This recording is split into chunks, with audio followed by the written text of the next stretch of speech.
Hey guys, how's it going? Kevin Cleary here with a knife video for you. And today I want to talk to you about an iconic, classic, much loved Spyderco knife, which is not the Paramilitary 2, which is what you're looking at right here, but is the predecessor to the predecessor of the Paramilitary 2. All right, so you'll recall the Paramilitary 2 in this configuration came out in 2010. That was around the time that I started getting into knives, and man, it was so popular. I remember wanting one so bad, and I'd be on all these email lists, and you'd get the email that they were in stock, and you'd go to the store, whether it was Blade HQ or Knife Center or wherever else, you'd go to buy it, and you just couldn't buy it. They'd be sold out already, like in minutes. All right, so I remember initially I got one at AG Russell in Digicam. I didn't really want the Digicam, but it was like the only thing that they had in stock, so you just buy whatever you could get, right? But of course, many of you watching will know that the Para 2 didn't, it wasn't an original design. It came from the original paramilitary, and that wasn't an original design. It was a shrunken down version of the Spyderco military. The Spyderco Military in its original configuration was in ATS 34 steel in a liner lock. It came out in 1996, and many of you will have heard the story that the design came from Sal Glesser being asked what knife he would want his son to carry if he were deployed. And so back then, Sal came out with this long ergonomic knife that had a really nice thumb ramp there, tons and tons of blade steel, a big comfortable handle, and this was a very, very popular knife for Spyderco, and one that I owned and one that I loved. I had the military in G10 with a liner lock. It was S30V by the time I ended up having one. And then I, after that, had a titanium military, which was great. I can remember carrying that thing and getting so much joy. I just loved that knife. But there was always the dark cloud over the knife of the fact that you couldn't move the pocket clip to tip up carry. It was only tip down carry. And of course, it was a liner lock. And back then, the liner locks tended to develop a little bit of blade play over time, which was super annoying. And mine did develop a little bit of blade play over time. I got mine on the secondary market like many other people did as well. But it was, even when you bought a new one, it was sort of this inevitable thing. You're kind of waiting for that to happen. Anyway, I can't tell you, this would have been like 2012, 2013, and myself and virtually every other YouTuber, knife YouTuber, was talking about about how great it would be if you could get a military that had the same configuration as the Para 2 with a compression lock and with a four-way repositionable clip. So 10 years, I have been talking about this. I've been wanting this.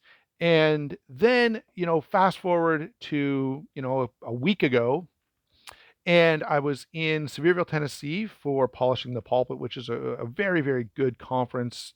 Thoroughly enjoyed it. Anyway, there, I'm not going to go to Sevierville, Tennessee. I'm not going to go to, anywhere in East Tennessee without going to Smoky Mountain Knife Works. So I walk into Smoky Mountain Knife Works. I barely get in the door. For some of you who will know, the Spyderco counter is just inside the door, depending on what entrance you use. So I go in and I'm like, I'm looking around. I looked a little bit at the Bokers, not much interest over there.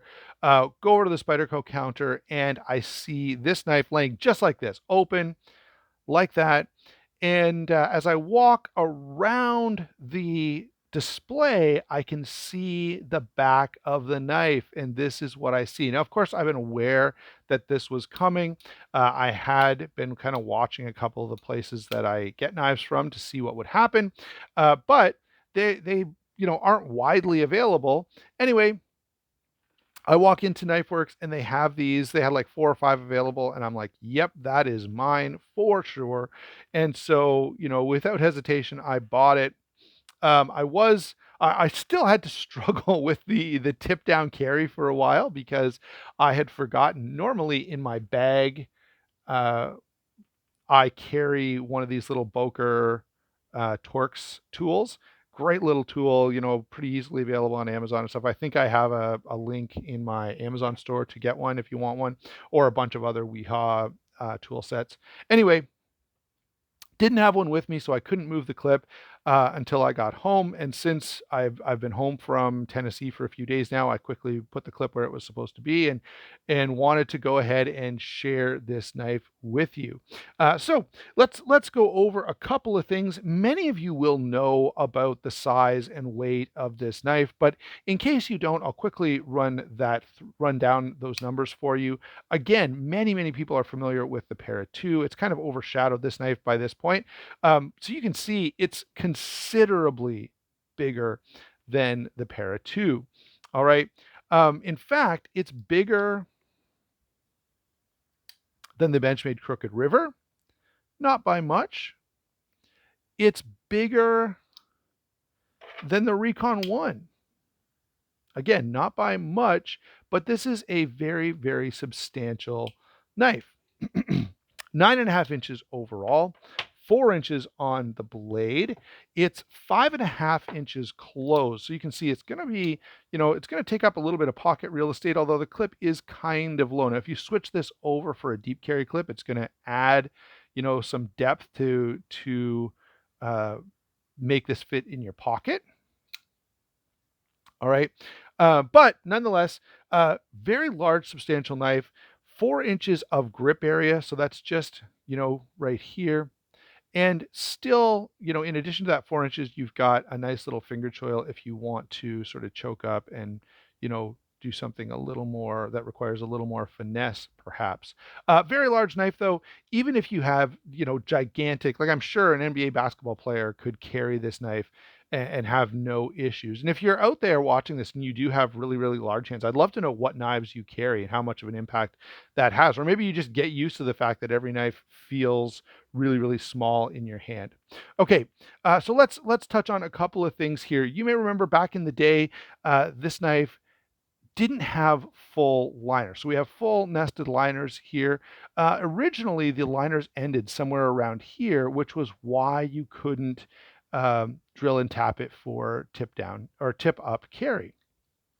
Of course, it also had a liner lock back then, and we've already talked about that. So this is really nicely done. I have to say the compression lock here, the action on this.